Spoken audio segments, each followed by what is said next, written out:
scenarios in sleepless nights on the hard prison bunk. But reality turned out more painful than any fantasy. "I'm not asking for much, sweetie," she said quietly, trying not to cry. "Just to spend the night. Tomorrow I'll find work, rent a room." "Work?" Emily's voice held a bitter laugh. "At 65, with a criminal record. Mom, don't make me laugh. Do you even realize how the world has changed in these years? Now everywhere there are computers, internet, cell phones. Even young people struggle to get jobs without tech experience." Margaret Ann looked confusedly at the billboard across from the entrance. On it, a young girl smiled, holding some flat rectangular device with an apple. In prison, she had seen phones on the guards, small ones that fit in the palm. But what the internet was, she had a vague idea. Something related to computers, as her young cellmate Sarah had told her.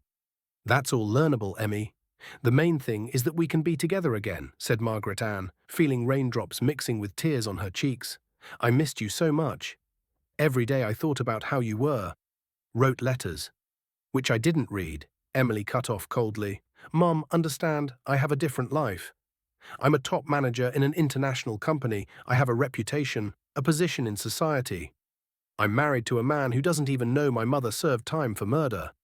Behind Margaret Ann, an expensive car drove by, splashing her from a puddle. The woman didn't even turn around, continuing to peer into the darkness of the lobby as if she could make out her daughter's face behind it. "Emily, I just want to see you," she whispered. 20 years. You were still a girl when it all happened. Remember how we went to Central Park, on the carousel? How I taught you to ice skate?" "Exactly," her daughter interrupted sharply. 20 years. Where were you when I finished school, when college, when I got married, when I gave birth to my son? Do you know you have a grandson? He's already 17. He's applying to university next year." Margaret Ann gasped convulsively. A grandson. She had a grandson, a 17-year-old boy whom she had never seen, never held in her arms, never sang lullabies to, never walked to first grade. The thought took her breath away. Somewhere nearby, behind this glass door, lived her flesh and blood. And she didn't even know what he looked like. I didn't know," she muttered, feeling her legs buckle.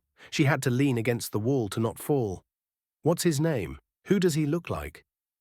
"It doesn't matter," Emily cut off after a pause. "Listen, I'll send you money.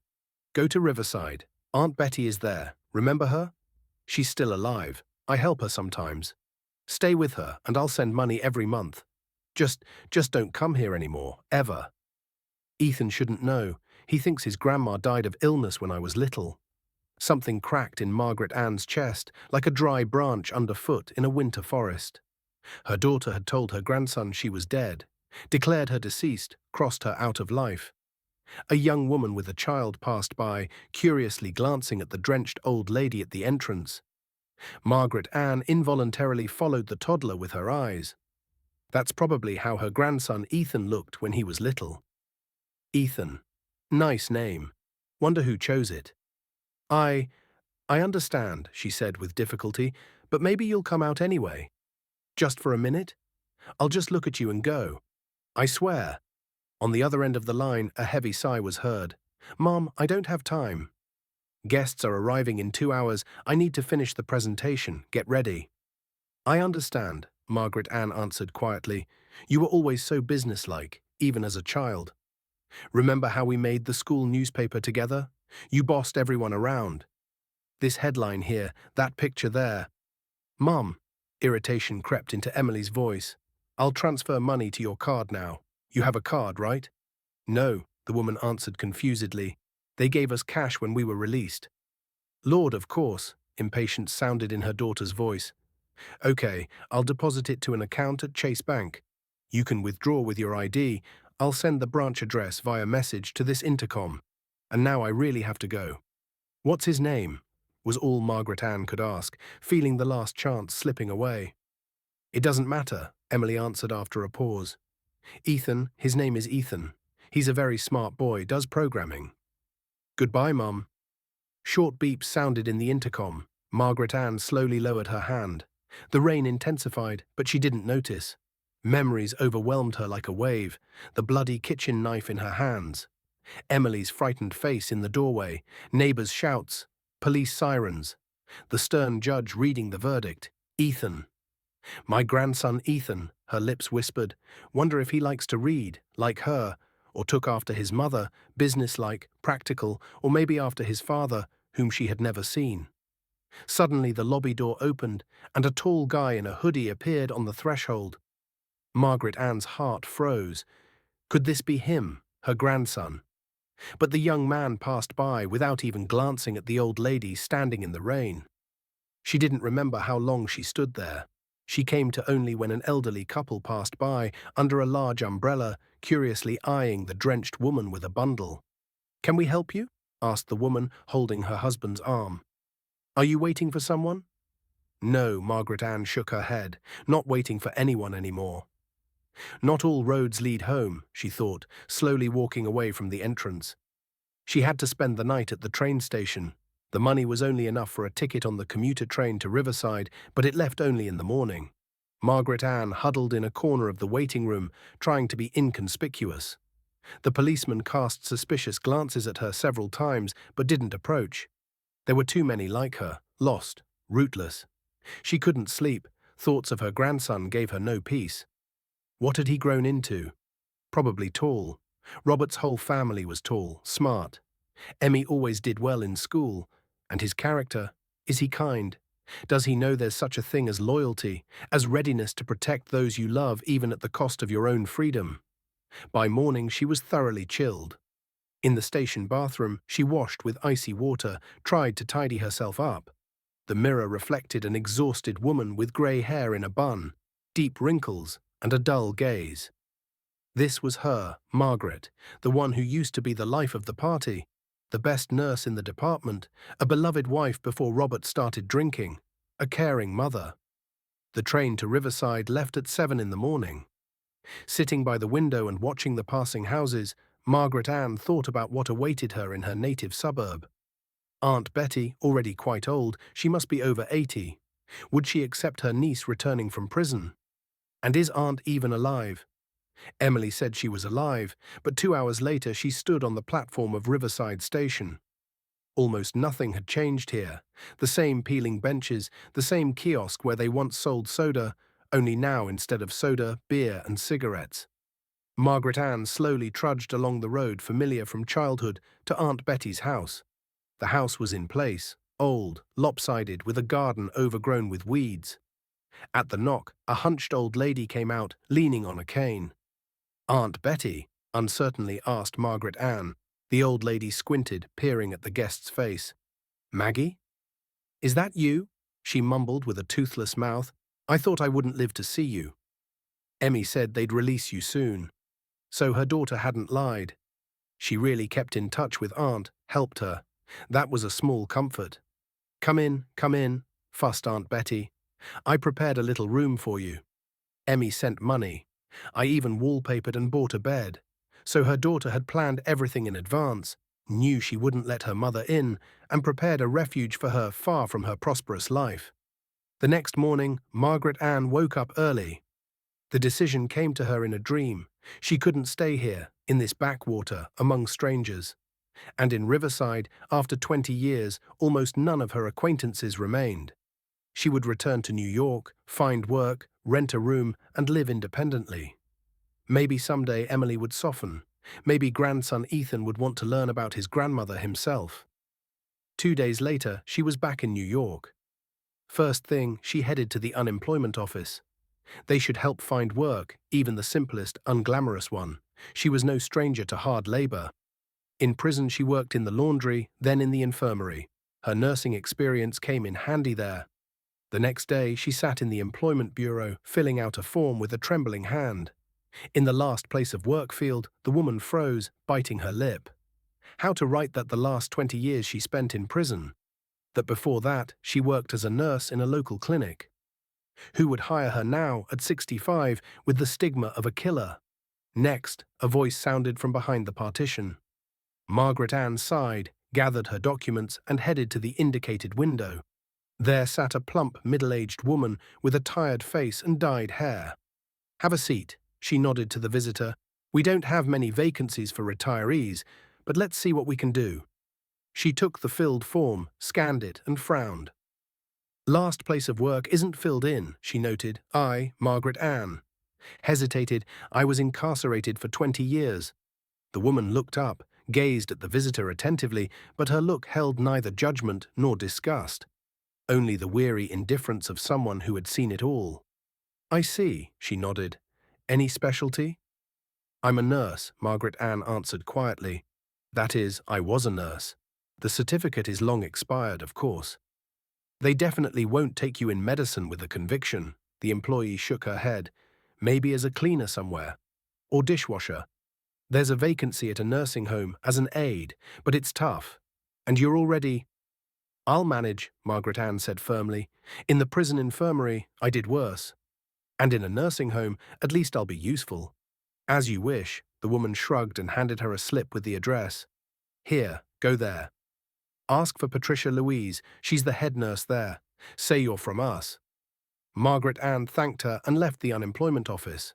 For the first time in these days, she felt a glimmer of hope.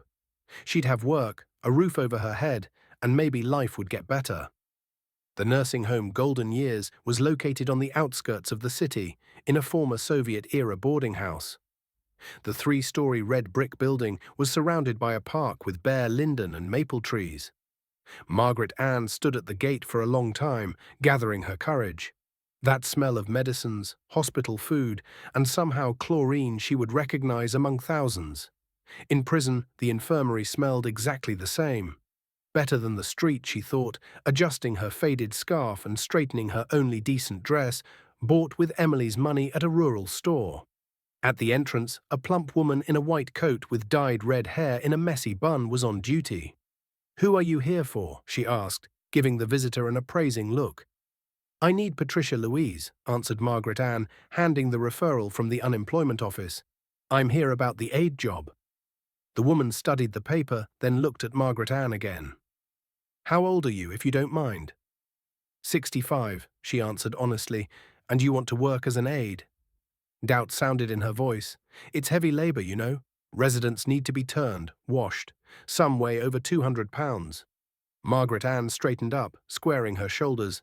"I worked as a nurse for 20 years then there were circumstances. I know what caring for bedridden patients is like, and I have enough strength." The woman snorted but returned the referral and nodded toward the corridor. "Third door on the right. Patricia Louise is there now. Her meeting is ending." Margaret Ann thanked her and slowly walked down the corridor, trying not to pay attention to the curious glances of staff and residents. In prison, she got used to such looks. Newbies are always studied, evaluated, decided how to treat them. Near the indicated door stood several nurses in white coats, apparently waiting for the meeting to end. One of them, quite young, with a short haircut and bright makeup, was talking on the phone. "Yeah, Mom, I'm staying late again today," she said. "We're short on aides, have to do double shifts again." "What?"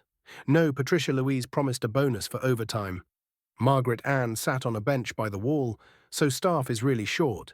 Maybe that increases her chances. In prison, she got a spot in the infirmary only because no one else wanted to deal with sick inmates. Finally, the door opened, and a slender woman about 48 came out, with perfect posture and chestnut hair in a strict bun. Her face showed fatigue, but her eyes were lively and attentive. "Patricia Louise, a visitor for you."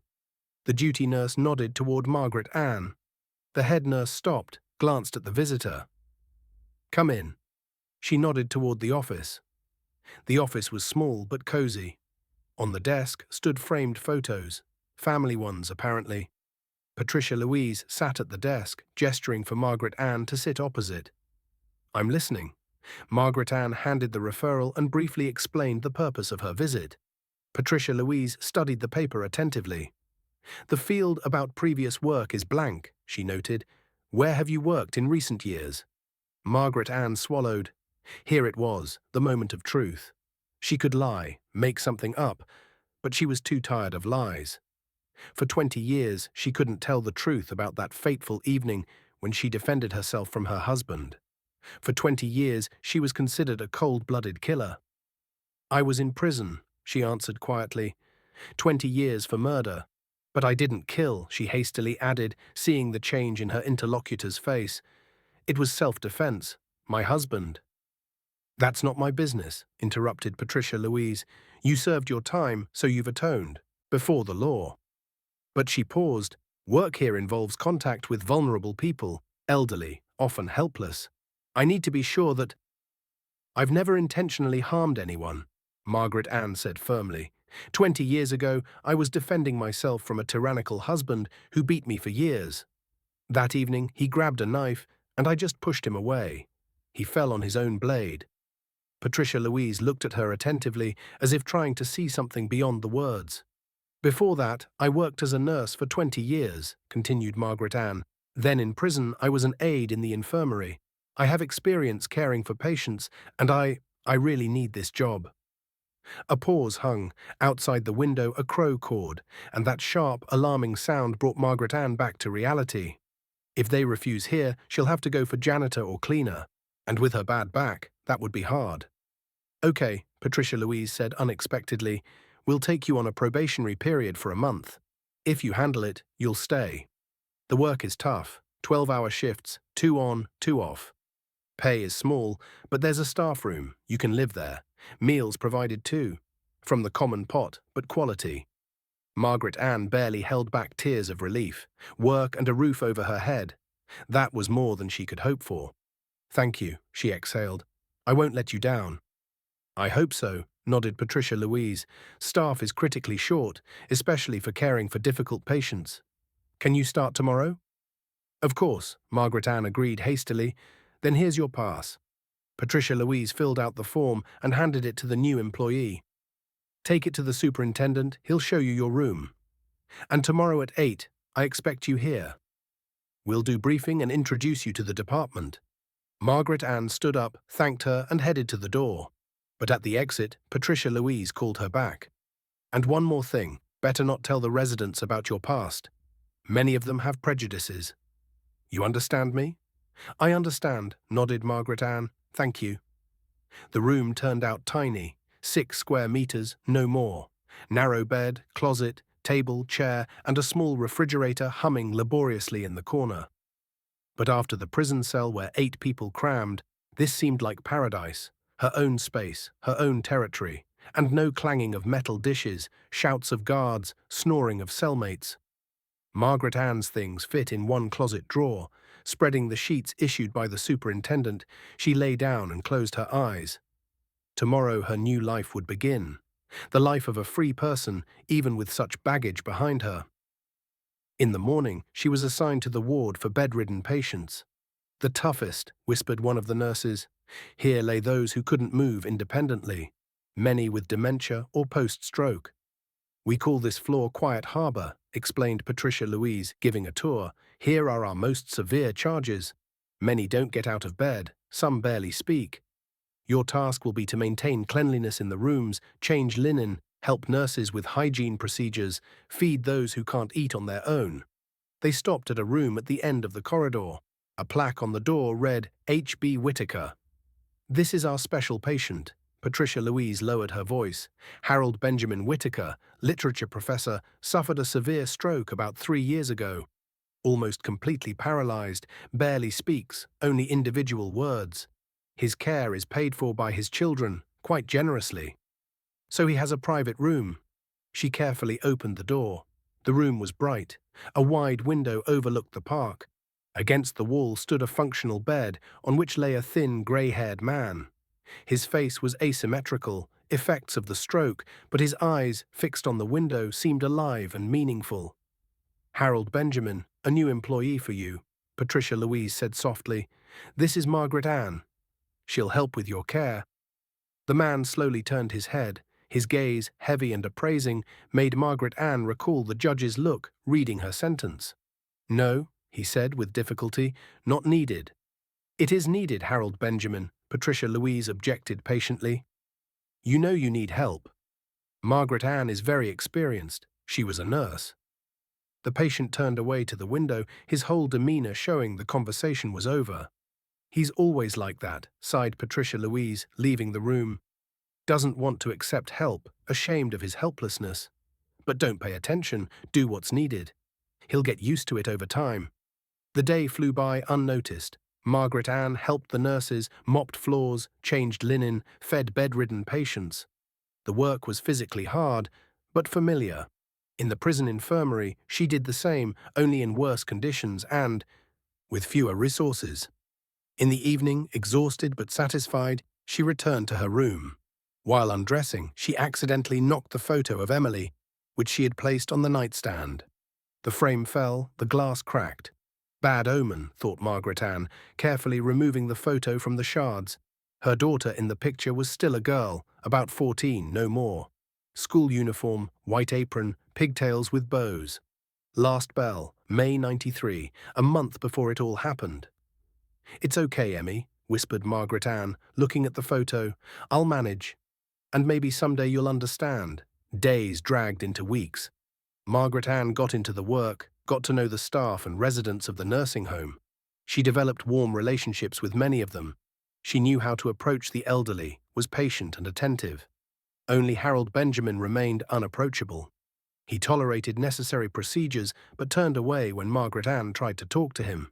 "Don't take it to heart," comforted Nurse Judy. "He's like that with everyone.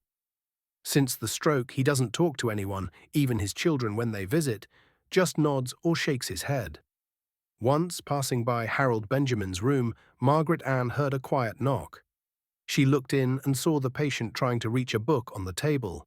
His paralyzed hand helplessly slid on the sheet. "Let me help," offered Margaret Ann, entering the room. The man froze, then reluctantly nodded. She handed him the book, a tattered volume of Chekhov, one of those on the shelf by the bed. Harold Benjamin struggled to take the book, but his fingers didn't obey. The tome slipped and fell to the floor. "Damn," he exhaled, and Margaret Ann was surprised to see tears in his eyes. Tears of impotence and humiliation. "Let me read to you," she offered, picking up the book. "Which story did you want?" Harold Benjamin looked at her for a long time, as if deciding something for himself, then slowly said, "Lady with the Dog." Margaret Ann found the story and began reading. Her voice uncertain at first, but strengthened as she immersed in the text. In prison, she often read aloud to cellmates. It helped pass long evenings and distract from heavy thoughts. When she finished, Harold Benjamin looked at her with different eyes. "You read well," he said with difficulty. "More." From that day, an unspoken agreement formed between them.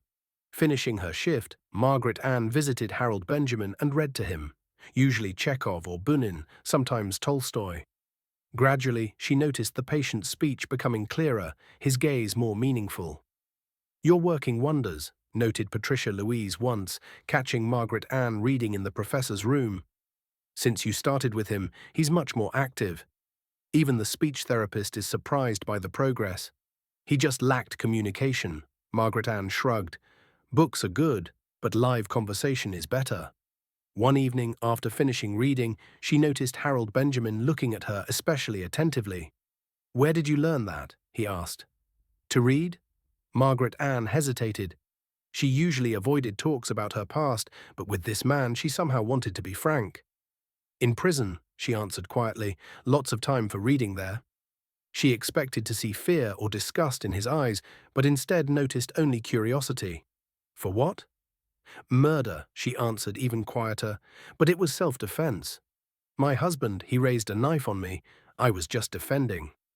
Harold Benjamin was silent for a long time, looking out the window at the falling leaves. "I know," he finally said.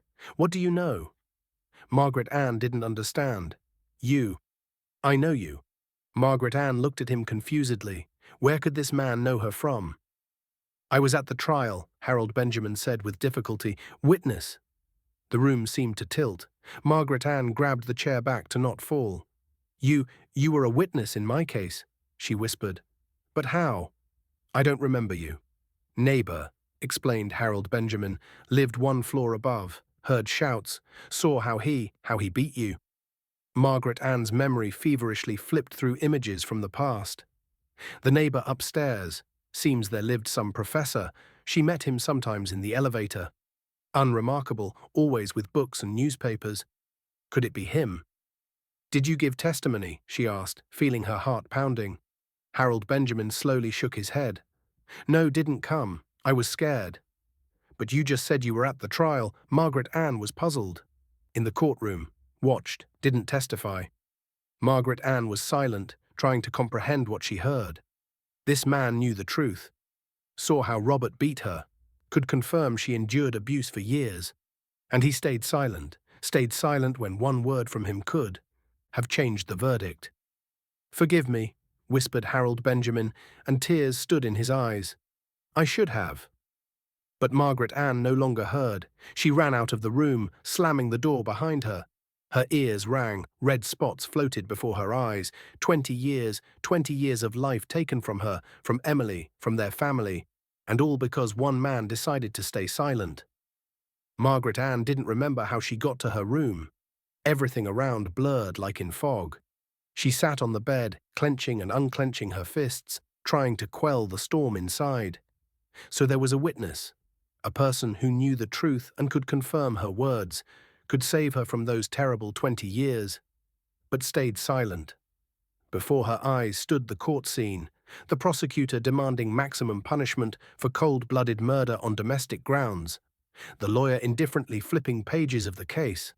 Free, state-appointed, he didn't even try to defend her seriously, and she herself, confused, stunned by what happened, repeating over and over, I was just defending myself. No one believed her. The neighbor who often saw Robert drunk suddenly didn't recall his aggressive behavior. The precinct officer, to whom Margaret turned twice after beatings, found no mentions in his notes. And this man, Harold Benjamin, who saw and heard how Robert beat her, simply didn't come to testify. Scared, he said. Of what? That thugs would come for revenge? That neighbors would judge? Or just didn't want to waste time on others' problems? A knock at the door pulled her from bitter thoughts. On the threshold stood Patricia Louise. Her face showed concern. Margaret Ann, what happened? Harold Benjamin is very upset. He tried to explain something, but I couldn't make it out. Did you quarrel? Margaret Ann turned to the window. Tell the truth that this man is guilty of her broken fate. No, that changes nothing. She'd only lose her job. Everything's fine, she finally answered. Just the conversation turned to the past. I got a bit upset. Tomorrow everything will be okay.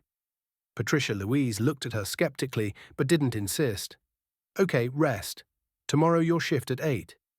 Left alone, Margaret Ann sat motionless for a long time. Rage gradually subsided, replaced by dull pain and fatigue. What's the point of anger now? Nothing to bring back, neither years in prison, nor relationship with her daughter, nor chance to see her grandson grow. All gone forever. Her gaze fell on the cracked photo of Emily. Maybe if not for that verdict, everything would have turned out differently. Maybe she and her daughter would still be close. Maybe she'd know her grandson, or maybe Robert would have killed me next time, thought Margaret Ann. Who knows how life would turn? The past can't be changed. You can only accept it and live on. Prison taught her that. The next morning, she came to her shift as usual, did her duties, talked to staff and residents, but all as if half asleep. Only avoided Harold Benjamin's room, asking another aide to cover for her. Something happened, she asked. You seem to get along with him. Just don't want to today, answered Margaret Ann. Tomorrow I'll do it myself. But the next day she avoided that room too. And the third. Patricia Louise noticed and called her for a talk. Margaret Ann, this won't do, she said strictly. Harold Benjamin asks about you. He refuses procedures, doesn't take meds, doesn't eat. Whatever happened between you, you need to resolve it. Otherwise, I'll have to reconsider your assignment. I understand, Margaret Ann answered quietly. I'll talk to him today evening. Gathering all her will, she knocked on the familiar door. Without waiting for an answer, entered. Harold Benjamin lay turned to the window. Hearing steps, he slowly turned his head. His face had hollowed over these days, dark circles under his eyes. You came, he exhaled with visible relief. Margaret Ann silently approached the bed, adjusted the pillow, took the carafe from the nightstand, poured water into a glass. You need to drink more water, she said in an official tone, and take meds on time. Forgive me, whispered Harold Benjamin. I should have come then. should have said. It doesn't matter anymore, she answered, trying to keep her voice even. It's all in the past. No, Harold Benjamin shook his head, and tears stood in his eyes. Not in the past. I live with it every day. See it in dreams every night. Margaret Ann sat on the chair by the bed. Something in his voice, in his eyes' expression, made her stop and listen. I was a coward, continued Harold Benjamin, visibly straining to pronounce words. Career, reputation. Thought only of myself. He fell silent, catching his breath. Speech came hard, but it was clear he prepared for this talk, gathered strength. I heard how he yelled at you, how he beat every evening, he continued. Several times wanted to call police, but chickened out. Not my business, thought. Margaret Ann was silent, clenching her hands on her knees so knuckles whitened. That evening Harold Benjamin closed his eyes for a moment, as if seeing a scene from 20 years ago before him. I heard how he burst home, drunk, raging, yelled he'd kill you. Then crash, screams. Margaret Ann involuntarily shuddered. She remembered that evening as if yesterday. Robert returned late, already incoherent from alcohol, started throwing things, accusing her of cheating, of sucking money, then hit her and she fell. When he grabbed the kitchen knife, she thought it was the end. But somehow she managed to push him away. And he fell, impaling on his own blade. I heard the police arrive, continued Harold Benjamin, how they took you away. Saw your girl's frightened face in the door, wanted to approach, say I know the truth, but didn't approach, finished Margaret Ann for him. No accusation in her voice, only fatigue. Didn't approach, echoed Harold Benjamin. And then at trial stayed silent too. Sat in the courtroom and silent. He caught his breath. And then? Then started drinking. Every night saw you in dreams. Your eyes when they led you away. Your girl alone on the stairs. Quit university, lost everything. Wife left, children turned away. Margaret Ann listened to this confession with surprise. She had no idea her tragedy could affect a stranger's life so much. Then pulled myself together, continued Harold Benjamin, returned to teaching, wrote a book, got professor. But inside the worm gnawed. Guilt. He looked her straight in the eyes. When the stroke happened, I thought it was deserved punishment. Silence hung in the room, broken only by the ticking of the clock on the wall and distant noise of voices from the corridor. Margaret Ann looked at this man, broken by illness and, as it turned out, his own conscience, and felt her anger slowly releasing. "Why are you telling me this?" she finally asked. "So I'd forgive you, to make you feel better." "No," shook his head Harold Benjamin, "not for forgiveness. Just want you to know, I understand what I did.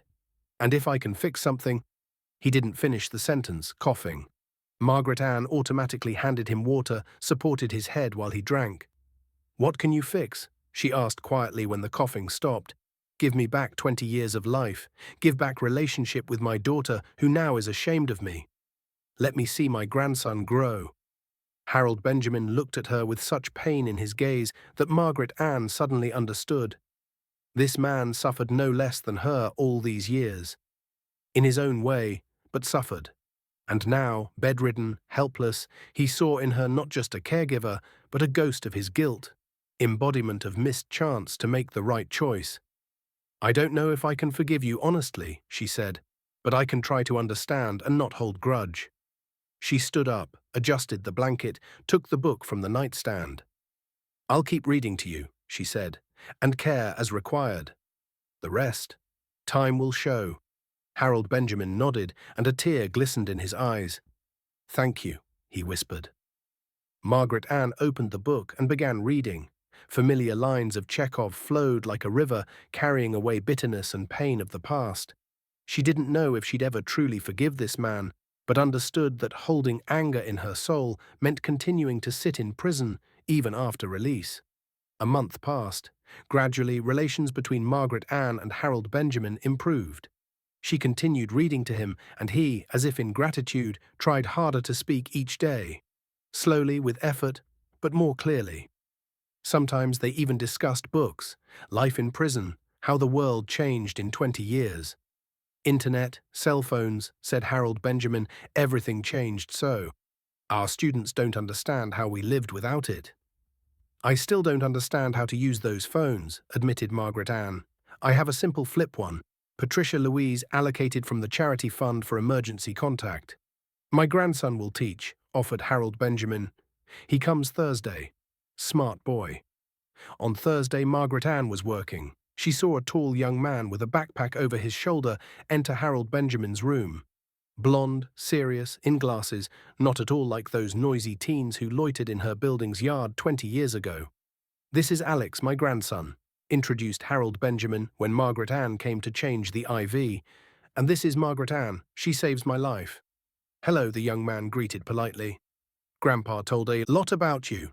Says you read Chekhov excellently. Your grandpa exaggerates. Margaret Ann blushed. Sorry, won't disturb. You have so little time together. No, objected Harold Benjamin. Alex came today with important news. Tell, the young man beamed. I got into Columbia University journalism department. Imagine, competition 20 per spot. Congratulations, Margaret Ann sincerely rejoiced. That's wonderful. All like me, proudly said Harold Benjamin. I studied there too. Margaret Ann suddenly thought with sharp pain of her grandson Ethan. He's 17 too, probably preparing to apply. Where? What interests him? She'd never know. As if reading her thoughts, Harold Benjamin suddenly said, Margaret Ann is a grandma too. Has a grandson your age. Really? Alex got interested. And what does he do? I don't know, quietly answered Margaret Ann. We don't communicate. Sorry, the young man embarrassed. I didn't mean. It's okay, smiled Margaret Ann. Life happens. Main thing, he's out there somewhere. She finished with the fourth and headed to the door, but Harold Benjamin called her. Wait.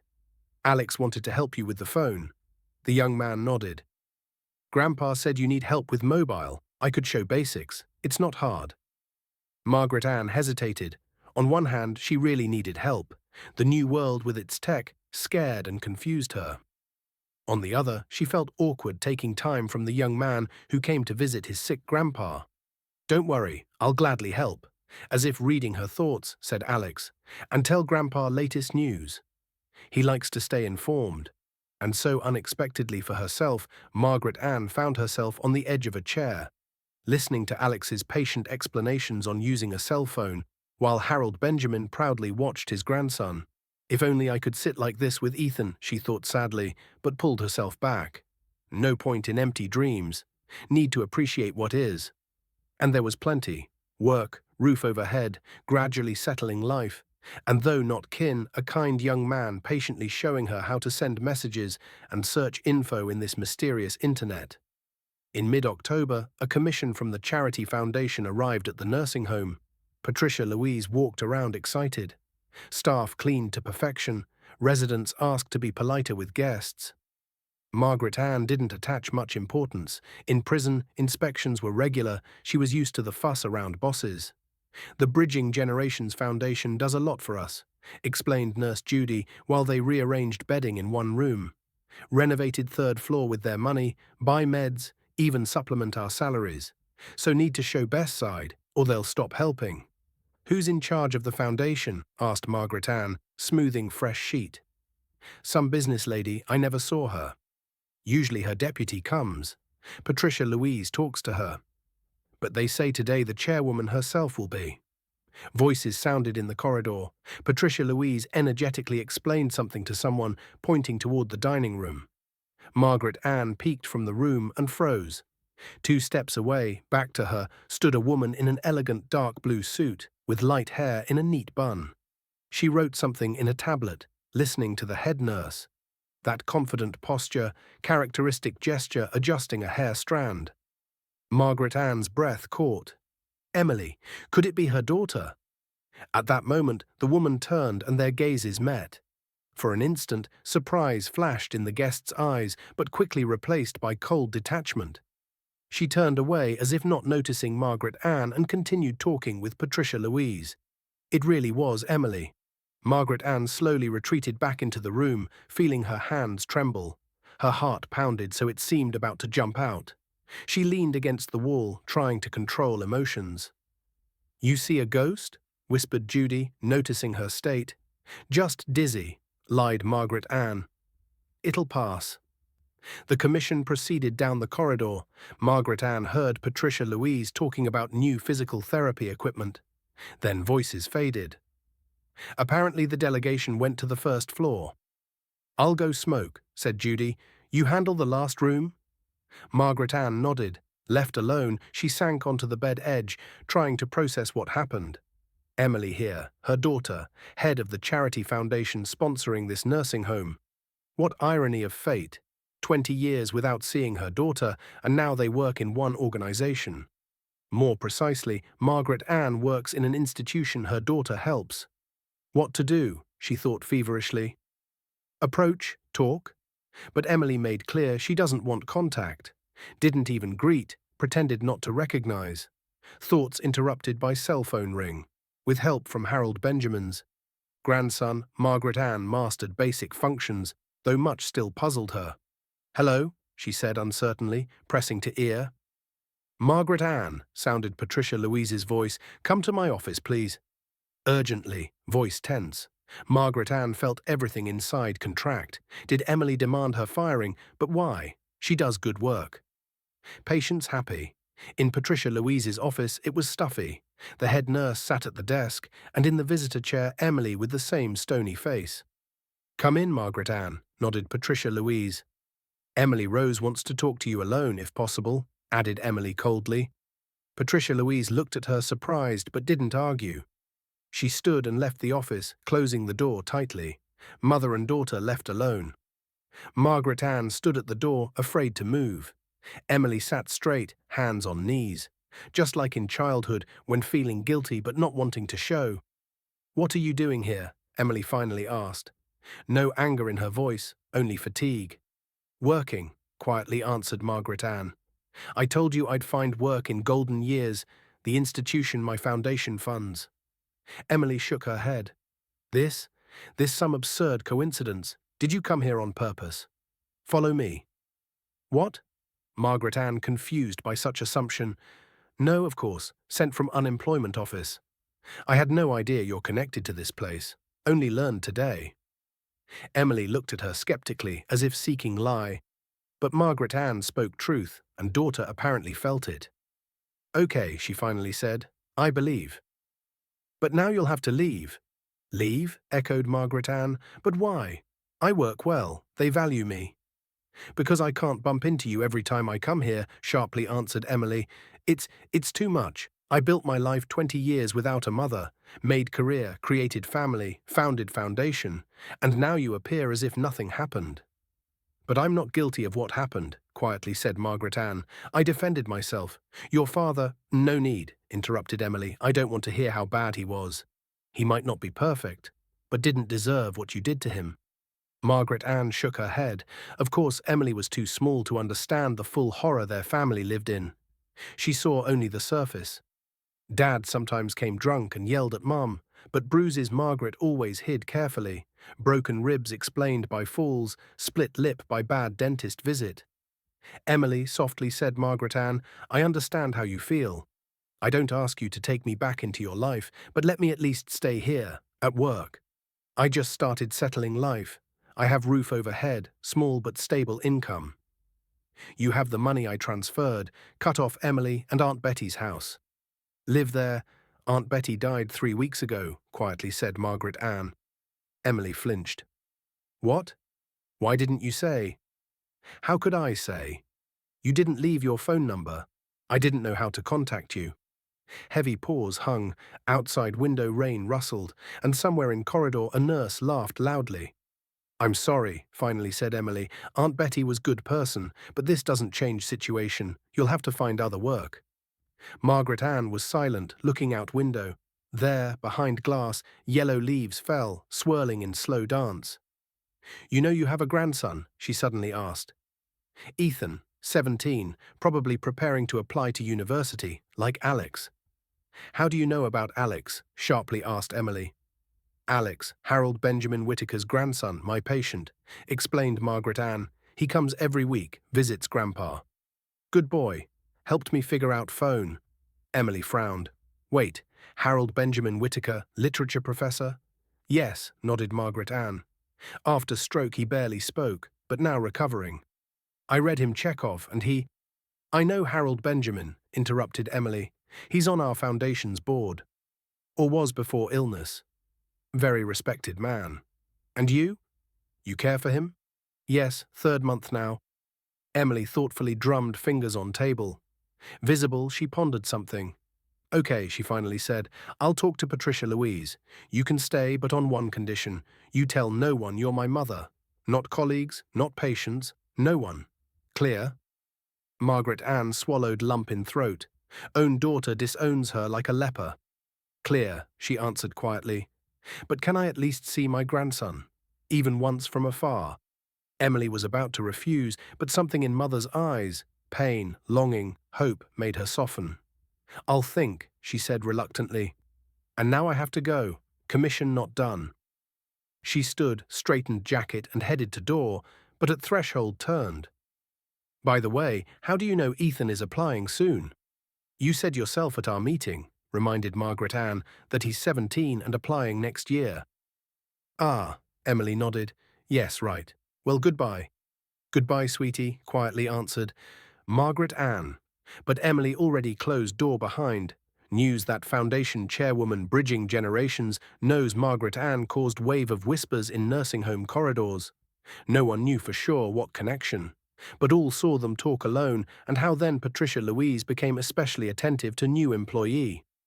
They say they studied together, whispered Judy, serving mashed potatoes to residents' plates. Or distant relatives. Margaret Ann neither denied nor confirmed rumours. She just continued her work, trying not to think her own daughter refuses to acknowledge kinship. In Harold Benjamin's room, she also didn't speak of this meeting, but Professor, sensitive to her mood changes, immediately noticed something wrong. What happened? He asked when Margaret Ann, distracted and thoughtful, dropped a glass during evening round.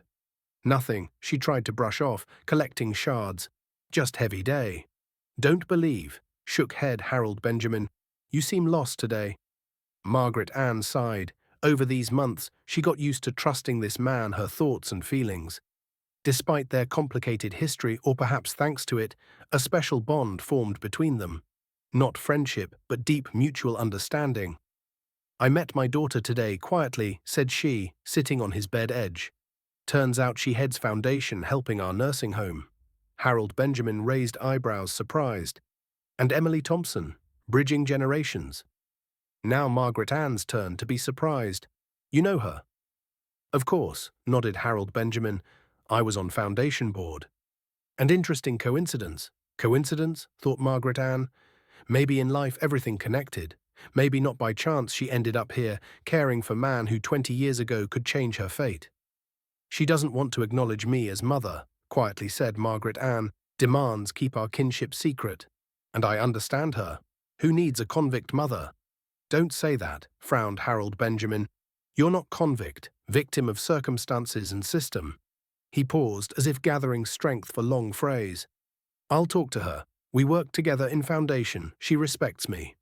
No, shook head Margaret Ann. No need. These are our family matters. She has right to her feelings. I just would like to see grandson at least once, even from afar. You'll see firmly, said Harold Benjamin. Promise. Margaret Ann smiled sadly. How can this paralyzed man, bedridden, influence her relations with daughter? But didn't argue, saw it important for him to feel useful. Thanks, just said she and continued collecting shards. That night she couldn't sleep. Tossed on narrow bed, recalling every detail of talk with daughter. How beautiful Emily became, confident, successful, and how cold, detached. Could 20 years leave no drop of warmth between them? And grandson Ethan. What does he look like? Who resembles? Knows anything about his grandma? Or for him she's really dead? Toward morning, Margaret Ann dozed in anxious sleep. She dreamed little Emily in school uniform, running across field with daisy bouquet. Mommy, she shouted, extending flowers. But Margaret Ann, no matter how she ran toward, couldn't reach her. Distance didn't shorten. She woke from cell ring. Screen showed unknown number. Hello, sleepily answered Margaret Ann. Margaret sounded male voice in receiver. This Daniel, Harold Benjamin's son. Need to talk to you today, it's important. Margaret Ann didn't remember Harold Benjamin's son, but heard about him from staff. Daniel rarely visited father, but often called Patricia Louise with demands and complaints.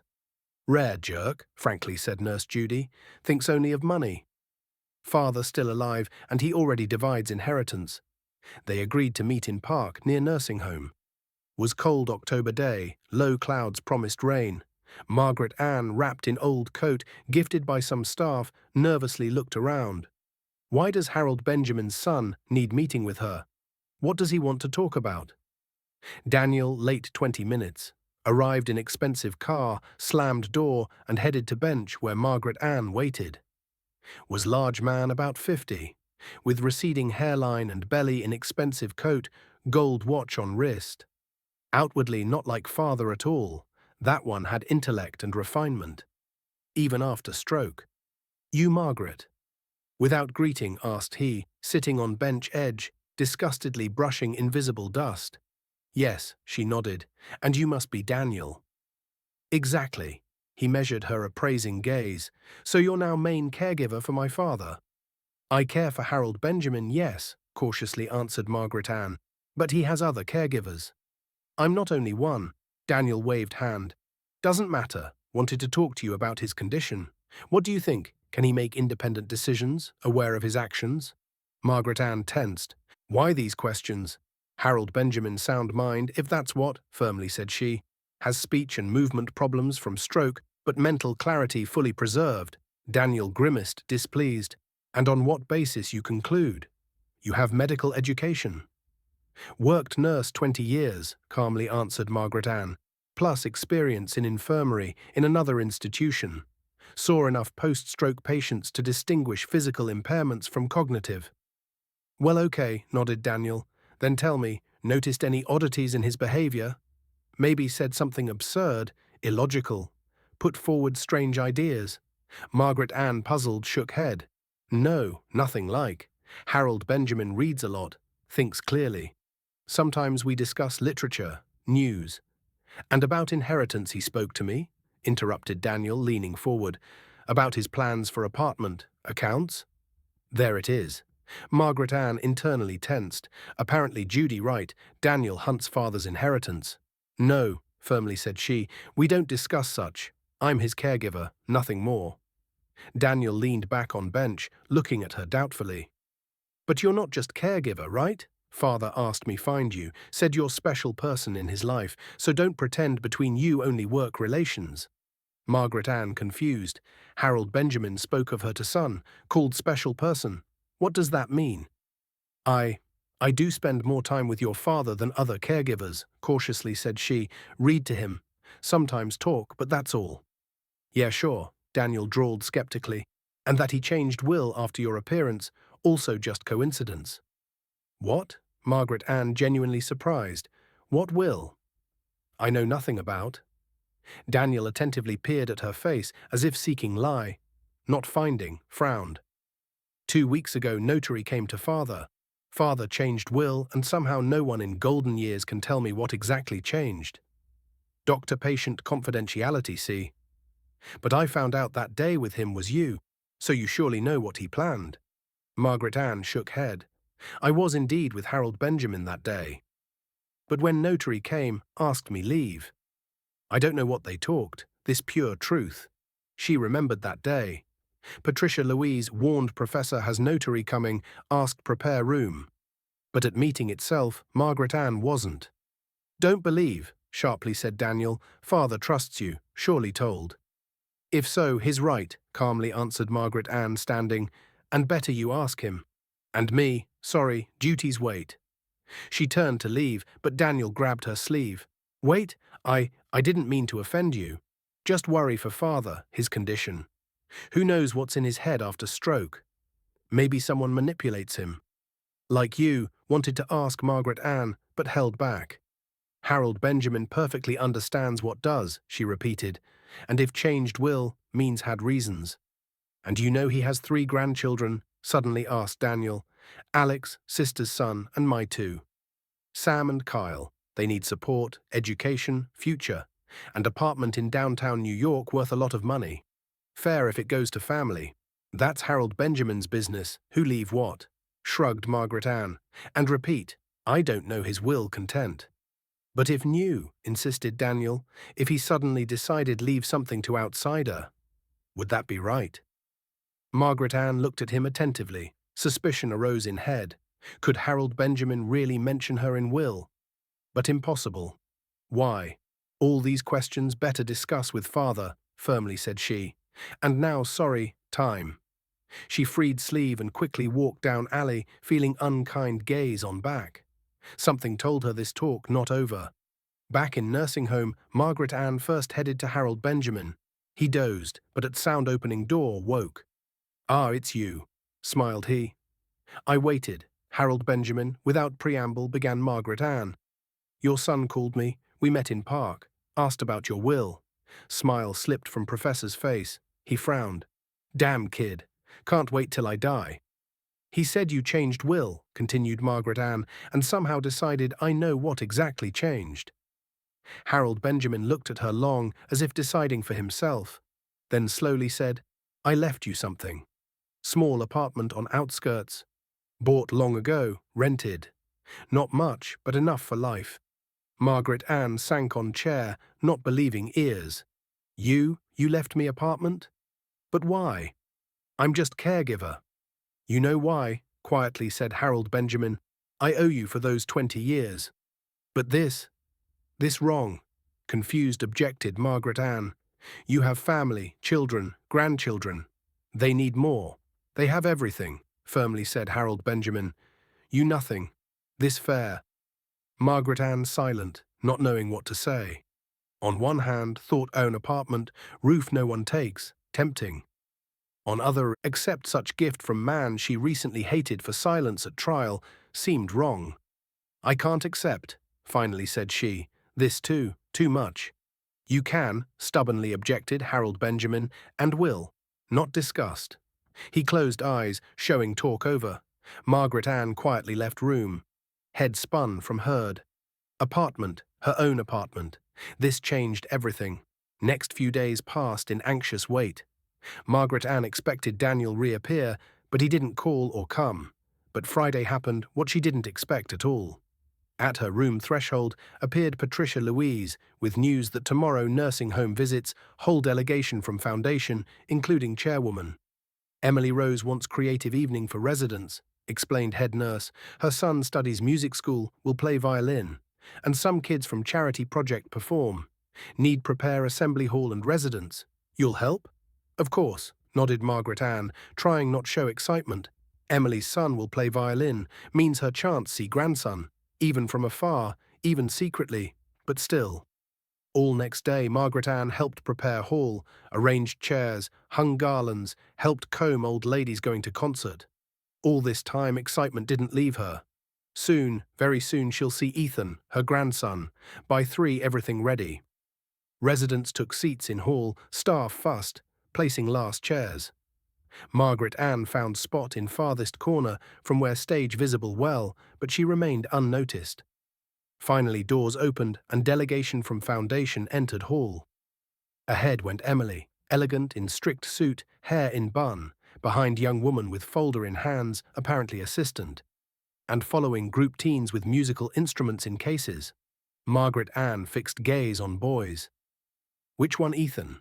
That tall one with serious face, or this with tousled hair?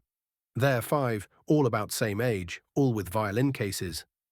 Emily ascended stage and began speak about importance bridging generations, how much elderly can give young, and vice versa. Margaret Ann listened half ear, not taking eyes off boys. They sat first row, chatting and smiling. And now proudly present students from Manhattan School of Music, said Emily, ending speech. They'll perform for you works by Vivaldi and Mozart.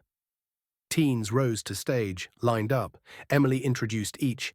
Andrew Sokolov, first violin, Dmitry Karpov, second violin, Svetlana Mironova, viola, Ivan Denisov, cello, and Ethan Thompson, solo violin. Margaret Ann froze. Ethan, here he, her grandson, tall, slender young man with serious face and straight back, light hair combed back, fine features, same as Emily at his age. And eyes like Grandpa Robert before he started drinking. Clear, blue, attentive. Ethan raised violin, froze moment, then played. First notes Vivaldi, tender and piercing, filled hall. Margaret Ann couldn't tear gaze from grandson, how he resembled mother, same concentration, same determination in look. She didn't notice tears streaming down cheeks.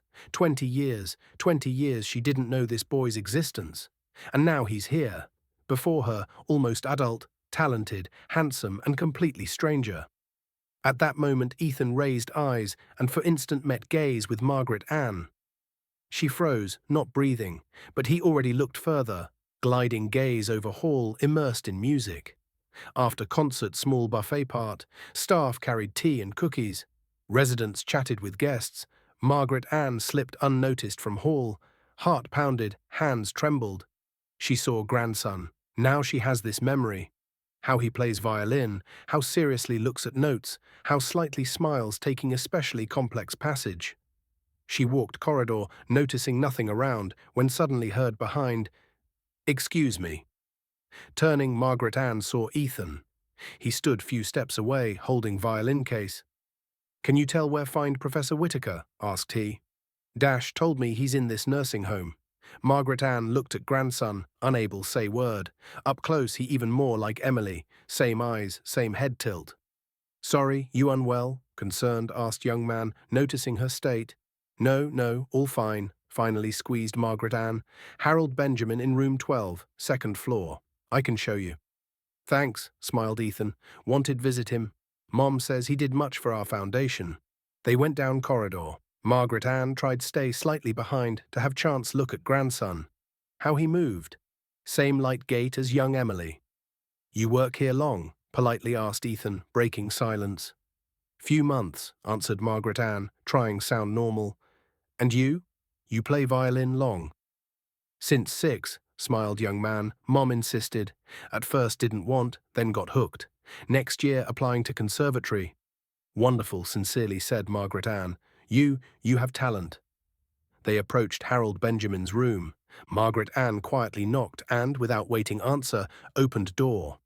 "Harold Benjamin, visitor for you." Professor half lay on bed, reading book. Seeing entered, put aside tome and nodded welcoming. "Ethan, what surprise." "Hello, Professor," smiled young man. "Learned you're here and decided visit." "How you feel?" "Better," answered Harold Benjamin. "Sit, tell." Margaret Ann quietly closed door, leaving them alone. But before leaving, heard Harold Benjamin ask, "Your mum know you're here?" "No," answered Ethan. "Told her going to friends. She somehow didn't want me to visit you. Strange, right?"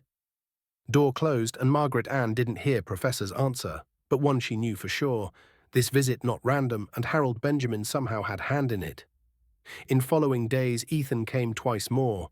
Margaret Ann saw how he climbs stairs with violin case, slips into Harold Benjamin's room, sits there long, sometimes playing for Professor. From afar stealthily she watched grandson, not daring approach closer. Afraid scare off, afraid disrupt fragile balance in her life. Once, bringing Harold Benjamin dinner, she caught them talking. "Imagine, I have audition at conservatory soon," said Ethan. "Early special program. If pass, next year already student." "You'll pass," confidently said Harold Benjamin. "You have talent." "Mum against," sighed young man. "Wants me go economics or law. Says music not serious, I won't support myself." "And what you think?" "I want do music," firmly said Ethan. "Only thing I truly love and good at. But Mum, she did so much for me. Don't want upset her." Margaret Ann quietly put tray and wanted leave, but Harold Benjamin noticed her. "Margaret Ann, join us." Ethan just telling his plans. She froze, not knowing what to do. Grandson looked at her polite interest, not suspecting who she is. "Didn't want disturb," muttered Margaret Ann. "You don't disturb," smiled Harold Benjamin. "Right, Ethan?" "Of course," nodded young man. "I remember you. You showed me to Professor first time. You like music too?" Margaret Ann sat on chair edge, trying calm hand tremor. "Yes," quietly said she, "very, especially violin." "Then I'll play for you too," smiled Ethan, taking instrument from case. This Bach. Chacon, preparing for audition. He began play, and Margaret Ann froze, afraid move. Music filled small room, bouncing off walls, penetrating heart. Ethan played inspired with closed eyes, fully immersed in melody. At this moment he's so like young Emily that Margaret Ann breath caught. Same wrinkle between brows when concentrates, same slight head tilt. When finished, silence hung in room. Margaret Ann couldn't say word, throat tight from emotion. This beautiful, finally squeezed she. You very talented. Thanks, embarrassed smiled Ethan, but Mum thinks just hobby. Says musicians now nobody needs. Your mum wrong, firmly said Harold Benjamin. True talent always finds use. Your mum just worries about you, softly added Margaret Ann. Wants you secure, stable. You speak just like her, sighed Ethan, only she adds I must continue family business. We have construction company and charity foundation. Mum wants I inherit all this. And you don't want? Cautiously asked Margaret Ann. Don't know, shrugged young man. Interesting work in foundation, help people, but can't imagine myself office 9 to 6, suit, briefcase. He grimaced. Seems not me. Harold Benjamin shifted gaze from Ethan to Margaret Ann and back, as if watching interesting play. And what your father thinks? Asked Margaret Ann. Ethan's face closed. I don't know my father. They divorced when I was 2. He lives somewhere in Europe. We don't communicate. Margaret Ann nodded, not knowing what to say. Wanted hug grandson, say she understands, supports any choice. But no right. She for him just caregiver, random acquaintance. Talent can't bury in ground, firmly said Harold Benjamin. I'll talk to your mom. You know my mom? Surprised Ethan. Of course, smiled Professor. We worked together in foundation. At this moment Ethan's phone rang. He looked screen and grimaced. Mom. Probably looking for me. Told her going tutor. He quickly answered, assured mother soon home, and saying goodbye, left. Margaret Ann watched him go with aching feeling in chest. Just like little Emily used leave, to school, friends, rink, and always turned at threshold, waved hand. Ethan didn't turn. Thanks, said Harold Benjamin when they alone. For what? Didn't understand Margaret Ann. That didn't reveal yourself, didn't say who you are. She lowered eyes. Not my right, tell him if Emily doesn't want him, no. And she afraid, softly said Harold Benjamin, afraid lose his respect. She built reputation, impeccable business lady, philanthropist, and here convict mother. I understand, nodded Margaret Ann, and don't judge her. 20 years big time. She grew without me, coped difficulties herself. No right burst into her life, demand something. And into grandson's life? Asked Harold Benjamin. Margaret Ann pondered. Ethan different matter. He's almost adult, makes decisions himself. Learning truth, he could decide want communicate with grandma or not. Don't know, honestly answered she. Maybe someday. Don't delay, suddenly sharply said Harold Benjamin. I had 20 years fix mistake, didn't do and now regret every day. Margaret Ann silent, pondering his words. In something he right. Life too short, delay important decisions. But other hand, didn't want destroy Emily's relations with son, interfere their life. I'll think, finally said she, and meanwhile, enough for me, just see him sometimes, hear how plays, know he's okay. Next day, Margaret Ann off. Decided walk city, good, weather clear, golden autumn full swing. Leaves underfoot rustled, air smelled damp leaves and apples. Wandering streets, she unnoticed came to Juilliard School building. Grand structure with columns, steps, composer sculptures at entrance. How many talented musicians passed these doors, and maybe soon her grandson among them. She stood, examining building, when suddenly heard familiar voice. Margaret Ann, what you doing here? Turning, saw Ethan. He stood few steps away, with invariable violin case in hands. Just walking, confused answered she. And you? You? I have class with Professor Lebedev, smiled young man. He teaches here, agreed work with me before audition. You love classical music? Yes, nodded Margaret Ann, especially Tchaikovsky and Vivaldi. Cool, delighted Ethan. Just preparing Tchaikovsky. Want, play you next time come to Professor Whitaker? With pleasure, smiled she. They stood opposite each other, grandma and grandson, not knowing who before him. Margaret Ann peered his face, memorizing every feature. At this minute, wanted grab his hands, tell truth, but held back. You remind me someone, suddenly said Ethan, tilting head sideways, just like Emily in childhood. Can't figure who exactly. You have such familiar eyes. Probably just coincidence, hastily said Margaret Ann. World full similar people. Probably, nodded young man. Well, time for class. See it, professors. He lightly ran up steps Juilliard and disappeared behind doors. Margaret Ann stood long, gazing after. You have such familiar eyes, he said. Blood doesn't lie. Somewhere deep he feels connection, though doesn't understand nature. On way home thought Harold Benjamin's words, don't delay. Maybe he's right. Maybe time open to grandson. But what Emily say? How react? Busy these thoughts, Margaret Ann didn't immediately notice black car parked at nursing home entrance. Only when tall figure detached and blocked her path, she snapped from musings. Good evening, Margaret Ann, said Daniel, Harold Benjamin's son. We need serious talk. In his hand something gleamed, folder with documents, or something else. About what? Warily asked she. About my father, answered Daniel, and threat sounded in voice. And what you plotting with him? In Harold Benjamin's room at that time visitor too. Emily sat on chair by Professor's bed. Her face expressed extreme irritation. Why you doing this? Sharply asked Emily. Why egg my son come here? Why introduce him to her? Don't understand what about? Imperturbably answered Harold Benjamin.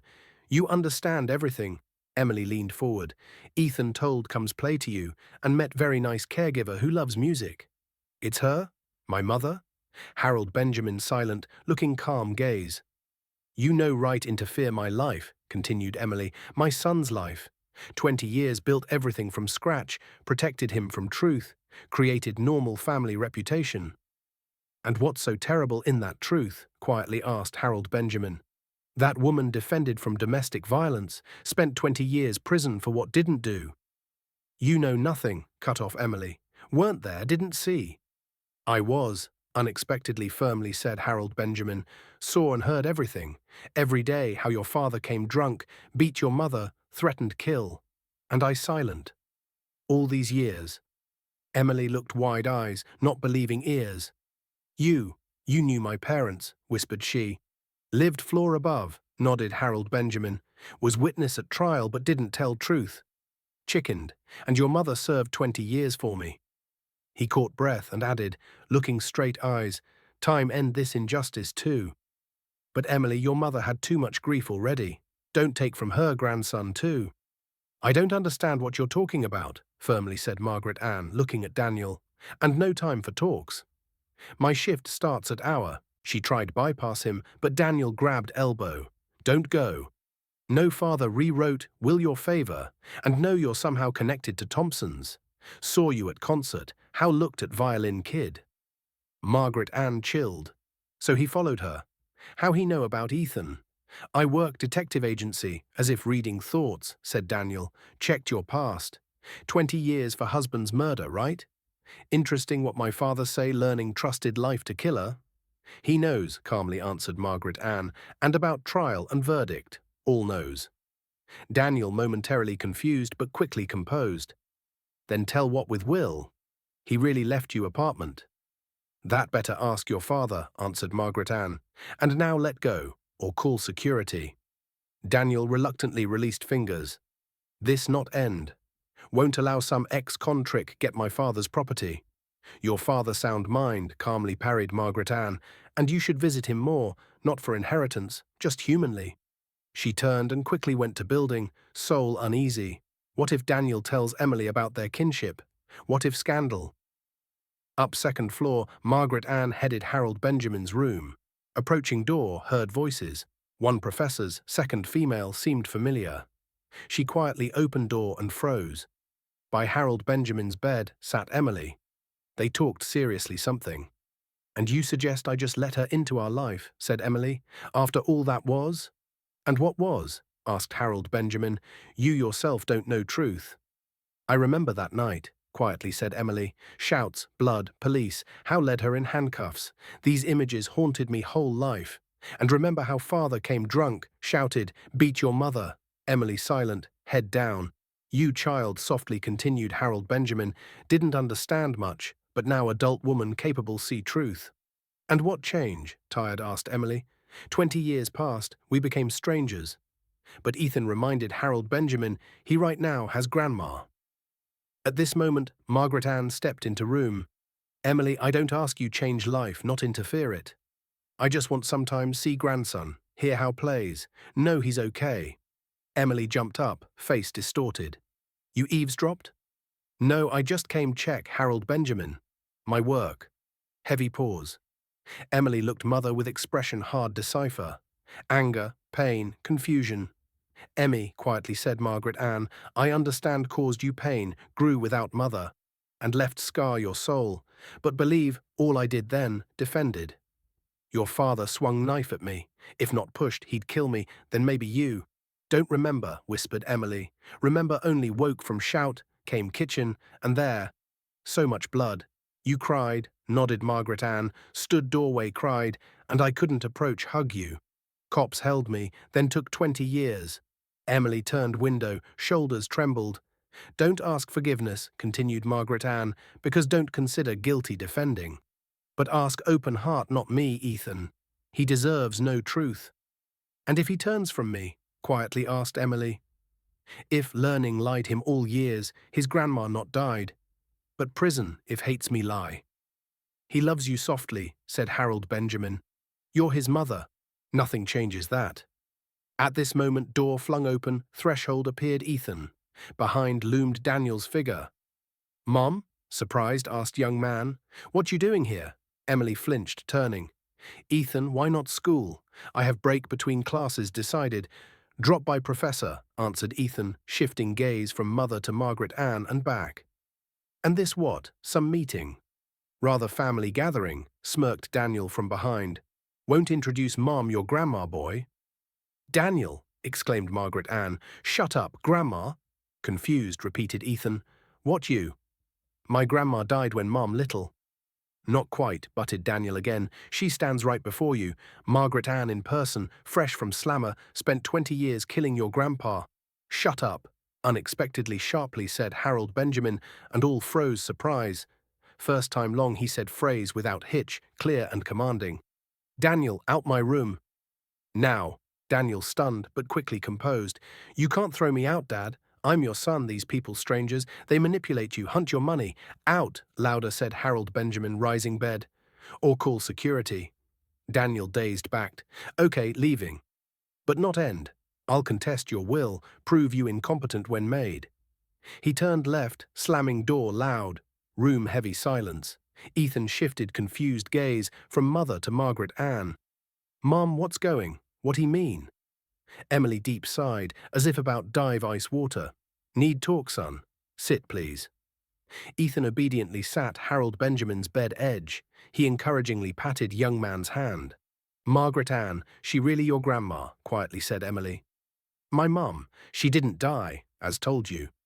She served time colony murder. Murder? Ethan paled. Who? My father, your grandpa, answered Emily, but was self-defense. Tried kill her, defended. Ethan silent, processing heard, then slowly turned Margaret Ann. That's why seemed so familiar. That's why eyes like Mum's. Margaret Ann nodded, unable say word. Eyes tears. Why didn't tell? Asked Ethan, turning mother. Why hid all years? Afraid, honestly answered Emily.